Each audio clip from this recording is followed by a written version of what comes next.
दिशा वकानी के maternity break पर जाने के बाद से दिशा कब वापसी करेंगी, ये सबसे ज्यादा पूछे जाने वाला सवाल बन गया।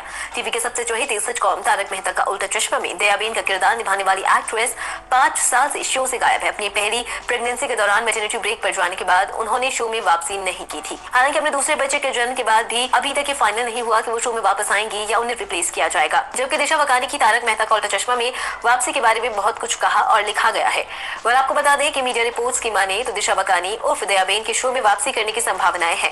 जी हाँ, एक इंटरव्यू के दौरान दिशा वकानी से संपर्क किया गया क्योंकि उन्होंने अब सीरियल में वापस आने की प्लानिंग कर ली है। रिपोर्ट में कहा गया है कि उनकी वापसी को लेकर कई सारी चीजें सामने आ रही हैं। अक्टूबर के अंत में या फिर नवंबर की शुरुआत तक शो में नई दया भाभी आ सकती है। मेकर्स पहले ही दिशा वकानी से कॉन्टैक्ट कर चुके हैं और उनसे बातचीत भी चल रही है।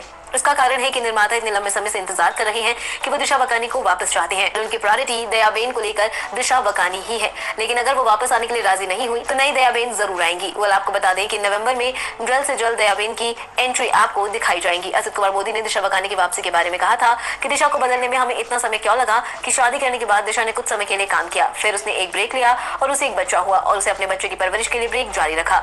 उन्होंने कभी शो नहीं छोड़ा। हमको उम्मीद थी कि दिशा वापस आएंगी, लेकिन बाद में शूटिंग पर भी कई सारी पाबंदियां थी। भले ही हम सभी सावधानियां बरत रहे थे, लेकिन दिशा ने कहा कि वो शूटिंग पर लौटने से डर रही थी। तारक मेहता का उल्टा चश्मा में दिशा वकानी की वापसी को देखने के लिए फैंस काफी ज्यादा एक्साइटेड हैं। ऐसे में खबरें हैं कि दिवाली के आसपास दिशा वकानी जल्द से जल्द वापसी आ सकती हैं। इसके अलावा कहा यह भी जा रहा है कि गरबा की नाइट ही एक्ट्रेस दिशा वकानी एज दया भाभी के रूप में वापसी कर सकती हैं।